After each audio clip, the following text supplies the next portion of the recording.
Halo Movie Squad, balik lagi sama Mimin di channel Movie Crop ya.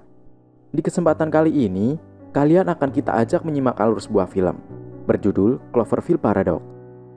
Film ini digarap oleh sutradara Julius Onah dari sequel ketiga film Cloverfield yang dirilis tahun 2018. Film ini menceritakan tentang perjalanan para astronot di luar angkasa yang sedang melakukan percobaan pada pengembangan alat untuk masalah krisis sumber daya energi bernama akselerator partikel separ. Hingga dalam perjalanan mereka, tanpa disengaja, ternyata mereka masuk ke dimensi alternatif dan harus berjuang untuk bisa pulang. Nah, gimana keseruan ceritanya? Langsung aja yuk kita gas ke plot filmnya.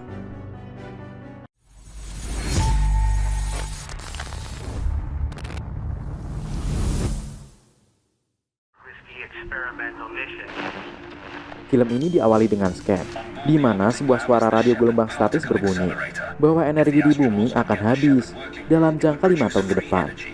Selain itu, telah selesainya pembangunan stasiun luar angkasa yang akan digunakan sebagai tempat percobaan pengembangan yang berbahaya. Pada stasiun luar angkasa itu, ada alat bernama akselerator partikel separ yang harus dikembangkan oleh tim astronot agar dapat digunakan untuk menghasilkan energi gratis sebagai solusi dari masalah akan habisnya energi. Scan berlanjut ke sebuah jalan. Di situ ada antrian panjang mobil-mobil yang akan mengisi bahan bakar. Ada sepasang kekasih dalam salah satu mobil. Mereka adalah Michael dan Hamilton. Hamilton ini adalah salah satu astronot dalam tim yang akan dikirim dalam misi luar angkasa. Sebenarnya dia enggan untuk berangkat menjalankan misi dan tidak mau meninggalkan Michael. Tetapi karena ini adalah tugas penting demi bumi, dia terpaksa harus tetap menjalankan tugasnya. Singkat cerita, misi sudah dimulai, di mana terlihat di stasiun luar angkasa, para tim astronot mencoba menjalankan akselerator partikel, namun gagal karena alat itu masih kurang stabil. Lalu terlihat sudah 2 tahun lamanya mereka melakukan misi itu, namun mereka belum berhasil. Terlihat Hamilton yang terbangun dari tidurnya, kemudian menghubungi Michael kekasihnya. Hamilton bercerita kalau bahan bakar mereka hanya cukup untuk melakukan 3 kali percobaan lagi. Dan jika dalam 3 kali percobaan itu mereka tetap gagal, maka kemungkinan besar sudah tidak ada lagi harapan untuk manusia dalam masalah energi ini. Akhirnya, mereka akan melakukan percobaan ke-47. Dalam tim itu, astronot yang bertugas selain Hamilton adalah Kyle, Smith, Monk, Mundy, kemudian Volkov, dan yang terakhir bernama Tam. Saat mereka akan melakukan percobaan itu, terdapat siaran langsung dari seseorang bernama Mark Stambler yang mengatakan bahwa percobaan mereka sangat berbahaya karena setiap kali mereka mencoba menghidupkan akselerator, mereka akan berisiko sedikit membuka selaput antar ruang dan waktu yang akan menghantam banyak dimensi yang dapat mengakibatkan hancurnya kehidupan nyata.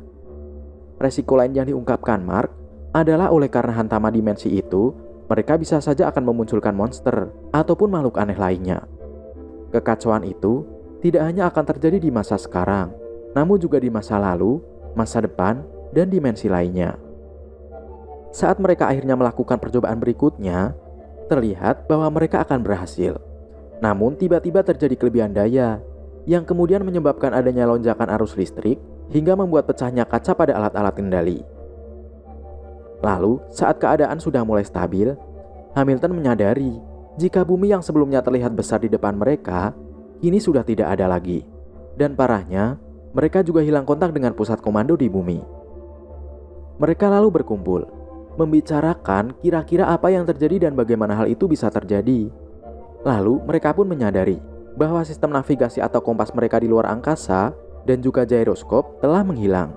Hal itu disadari oleh Hamilton Volkov yang bertugas melakukan pengecekan sistem di sebuah ruangan. Lalu saat itu terlihat jika Volkov sedang memegang wajahnya. Namun hal itu terlihat aneh oleh Hamilton karena terlihat kulit wajah Volkov yang tertarik, namun seperti tidak normal. Tiba-tiba terdengar suara dari seluruh penjuru ruangan, yang kemudian mereka mencari asal suara itu. Setelah dicari, mereka lalu menemukan sebuah dinding tempat suara-suara itu berasal. Saat mereka mencoba membuka dinding itu, betapa mengejutkannya saat di dalamnya ada seorang wanita yang terlihat penuh luka dan menyangkut pada kabel-kabel serta menjerit kesakitan. Saat mereka berusaha menolong wanita itu, si wanita itu mengucapkan kalimat, "Tolong aku Hamilton." Para kru pun kaget oleh ucapan wanita itu. Singkat cerita, wanita tadi bisa diselamatkan dan sedang dalam masa pemulihan. Wanita itu bernama Jensen. Setelah kejadian tadi, terjadi beberapa hal janggal lainnya, seperti alat permainan yang bergerak sendiri, cacing-cacing dalam kotak percobaan menghilang, dan Volkov merasa ada yang aneh dengan mukanya saat dia sedang bercermin. Hal aneh lainnya berlanjut terjadi pada Volkov, di mana dia tiba-tiba membuat senjata, karena dia sudah merasa tidak aman di sana dengan semua kejadian itu. Tiba-tiba dia arahkan ke Smith dan Tam. Dia berkata, jika dia merasa kalau hal yang terjadi pada mereka adalah karena Smith yang sudah menyabotase alat akselerator partikel. Namun, saat Volkov menodongkan pistolnya itu, tiba-tiba dia kejang-kejang dan muntah. Lalu saat dibaringkan, dari dalam mulutnya menyembur ratusan cacing, yang sepertinya itu adalah cacing-cacing percobaan yang hilang sebelumnya dan menyebabkan Volkov meninggal. Scan berlanjut di mana Jensen yang sudah terbangun. Dia lalu ditanya oleh Hamilton, siapakah Jensen ini sebenarnya? Ternyata nama lengkapnya adalah Mina Jensen. Dan dia berkata, jika dia adalah teknisi spare di stasiun itu, di mana posisi itu sebenarnya adalah tugas Tam. Jensen lalu mengatakan hal aneh, bahwa dia mengenali semua orang di sana kecuali Tam. Dan dia mengatakan bahwa dia sudah berteman sejak lama dengan Hamilton, dan bahwa seharusnya sekarang Hamilton sudah ada di bumi. Jensen yang merasa bingung dan menangis, lalu ditenangkan oleh Hamilton. Dan saat Hamilton memeluknya, Jensen berkata bahwa Hamilton jangan mudah percaya dengan Smith, karena sebenarnya Smith adalah orang yang sudah menyabotase kapal mereka. Kill, sang komandan, langsung menahan Smith di sebuah ruangan setelah mendengar perkataan Jensen. Namun Smith bingung dengan tuduhan yang tertuju padanya. Scan berpindah ke bumi, di mana Michael kekasih Hamilton tahu kalau stasiun luar angkasa Sipar sudah hilang kontak dengan bumi, di mana saat itu terjadi beberapa bencana di bumi yang menyebabkan hancurnya beberapa kota. Saat Michael akan menuju ke rumah sakit, dia melihat bangunan di sekitarnya sudah hancur, dan dia melihat sebuah bayangan makhluk besar di kejauhan. Selain itu, tiba-tiba dia melihat seorang gadis kecil yang menangis ketakutan dan meminta pertolongan. Kembali ke stasiun luar angkasa, terlihat Mundi yang sedang memperbaiki dinding di mana Jensen ditemukan. Namun, saat dia sedang memegang dinding itu, tiba-tiba tangannya tersedot ke dalam dinding. Kill yang melihatnya langsung saja menolong menarik tangannya. Saat tangan Mundi berhasil ditarik, secara mengejutkan tangan Mundi terlihat sudah putus. Namun anehnya, bagian tangan yang putus itu tidak mengeluarkan darah, dan Mundi juga tidak merasa sakit. Lalu Smith yang tiba-tiba bisa bebas melihat hal yang aneh, dan menunjukkannya pada lainnya. Hal aneh itu ternyata adalah sebuah potongan tangan, yang terlihat bergerak-gerak, di mana diduga itu adalah tangan Mundi yang terputus tadi. Akhirnya mereka pun menangkap tangan itu, dan memasukkannya ke dalam sebuah kotak kaca. Mereka lalu saling bertanya, kenapa tangan itu bisa bergerak sendiri? Yang lalu dijawab oleh Smith, jika itulah yang dinamakan paradoks. Keadaan di mana partikel saling berinteraksi antar dua dimensi. Paradoks adalah kejadian di mana realita dari banyak dunia berebut untuk menempati ruang yang sama dan menimbulkan kekacauan. Smith juga memprediksi, jika saat ini mereka tidak berada di dimensi asal mereka. Saat mereka sedang berdiskusi, mereka melihat jika potongan tangan Mundi seperti berusaha menuliskan sesuatu.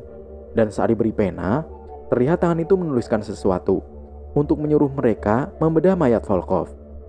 Saat mereka membedah mayat Volkov, mereka sangat terkejut karena mereka menemukan gyroskop, alat navigasi stasiun luar angkasa yang hilang sebelumnya. Mereka kemudian memasangkan kembali gyroskop pada sistemnya, dan akhirnya sistem navigasi kembali bekerja. Mereka menemukan kembali lokasi bumi. Namun anehnya posisi itu terlihat berada di arah berlawanan dengan matahari. Ketika mereka mencoba menghubungi sistem komando di bumi, mereka menangkap sinyal berita yang memberitakan jika sedang terjadi perang besar di bumi, bencana-bencana, dan bahwa stasiun luar angkasa Sipar mereka sudah hancur, dan manusia bumi percaya akan itu semua. Berita itu menampilkan sebuah pesawat luar angkasa jatuh di Samudra Atlantik dan menewaskan 6 kru di dalamnya. Smith lalu mengatakan bahwa ini bukan hanya akibat karena dua dimensi yang saling berinteraksi, namun karena mereka yang juga sudah berpindah ke dimensi lain, Perkataan Smith membuat semua kru semakin bingung. Di tempat lain di bumi, Michael ternyata membawa serta gadis kecil yang sebelumnya dia temukan di jalan. Gadis itu bernama Molly. Michael lalu membawa Molly ke sebuah bunker milik temannya untuk mengobati luka-luka Molly karena saat itu rumah sakit sudah hancur. Di stasiun luar angkasa, Tam dan Smith mencoba mencari tahu penyebab sifat kelebihan daya yang menyebabkan semua ini terjadi. Lalu Tam masuk ke sebuah ruangan untuk mengecek sesuatu. Namun tiba-tiba terjadi kebocoran air yang menyebabkan Tam terjebak dalam ruangan itu dan tenggelam di dalamnya. Pintu ruangan itu lalu hancur karena tekanan di dalamnya dan membuat Tam pun meninggal. Karena mereka harus memperbaiki Shepard dan kembali ke dimensi asal mereka pun membutuhkan seorang teknisi. Akhirnya mereka memutuskan untuk merekrut Jensen untuk menjadi teknisi menggantikan Tam. Karena Jensen ini adalah teknisi Shepard di dimensi yang berbeda. Lalu, setelah Jensen resmi menjadi teknisi mereka, Jensen menunjukkan kehidupan Hamilton di dimensi lain, yang berbeda dengan kehidupannya sekarang. Di rekaman itu terlihat, kalau Hamilton memutuskan untuk berada di bumi, hidup dengan Michael dan anak-anak mereka. Mungkin itu adalah gambaran, jika di awal Hamilton memilih untuk tetap di bumi, dia akan memiliki kehidupan yang bahagia bersama keluarganya. Berlanjut ke para kru yang mencoba menyalakan Shepard, terjadi kejadian aneh lain. Terlihat di ruangan Mundi bekerja, dia tertarik medan magnet yang sangat kuat dan mencengkramnya. Beberapa bagian stasiun juga bereaksi, dan akhirnya meledak menewaskan Mundi, dan menyebabkan stasiun berada di ambang kehancuran. Keel, Monk, dan Hamilton lalu berniat keluar, untuk mencoba memperbaiki kerusakan stasiun. Karena situasi yang rumit, akhirnya Keel mengorbankan dirinya untuk melepaskan cincin akselerator yang tersangkut secara manual. Setelah itu, Hamilton berencana untuk menggunakan pesawat penyelamat 3 untuk turun ke bumi di dimensi itu bersama Jensen, karena Hamilton kangen dengan keluarganya. Jadi di dimensi ini, anak-anak Hamilton itu masih hidup, sedangkan di dimensi asalnya, anak-anaknya sudah meninggal karena kebakaran. Kerinduan akan keluarganya seakan mengalahkan logikanya. Dia menyuruh yang lain untuk tetap berusaha menyalakan Shepard untuk kembali ke dimensi asal mereka. Keadaan semakin kacau. Setelah secara diam-diam, Jensen mengambil senjata yang sebelumnya dipakai oleh Volkov dan digunakan untuk mengancam dan membunuh Monk. Ternyata Jensen ini berpikir jika para kru di sana telah membunuh semua rekan krunya yang ada di dimensi dia berasal akibat penggunaan Shepard akselerator ini. Oleh karena itu, Jensen ingin agar Shepard akselerator tetap ada di dimensi sekarang dan tidak kembali ke dimensi asal. Saat Jensen akan membunuh Smith, Hamilton memergokinya. Namun akhirnya Smith juga terbunuh saat itu oleh Jensen. Lalu terjadilah pertarungan antara Jensen dan Hamilton, yang kemudian Jensen dapat dikalahkan. Setelah pertarungan itu, Hamilton pun memutuskan untuk kembali ke dimensi asalnya. Selain itu, ternyata Smith masih hidup dan berhasil diselamatkan. Hamilton pun lalu mengirimkan pesan kepada dirinya yang ada di dimensi itu tentang misi Shepard itu. Kemudian dia dan Smith menyalakan kembali Shepard akselerator dan akhirnya berhasil kembali ke dimensi yang seharusnya mereka tinggali. Selain itu, Shepard akselerator mereka juga ternyata berhasil berfungsi seperti yang mereka rencanakan di awal misi. Mereka berdua yang tersisa pun akhirnya bersiap untuk kembali ke bumi. Michael yang ada di bumi mendapat kabar bahwa stasiun Shepard telah terhubung kembali. Namun ternyata pihak pusat tidak sempat mengabari Hamilton tentang keadaan yang sedang terjadi di bumi yang sedang kacau saat itu. Michael lalu merasa marah dan menyuruh pihak pusat untuk memberitahu Hamilton dan Smith agar tidak usah kembali ke bumi. Saat pesawat dalam perjalanan menembus awan, tiba-tiba monster Clover muncul menembus awan dan mengaum, dan film pun berakhir.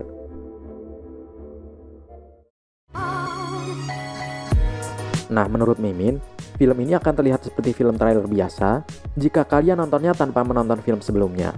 Tapi Mimin juga belum ceritain sequel sebelumnya ya. Hehehe. Ceritain gak nih guys? Tulis di kolom komentar ya. Makasih udah setia nonton sama Movie Crop, dan dadah semuanya.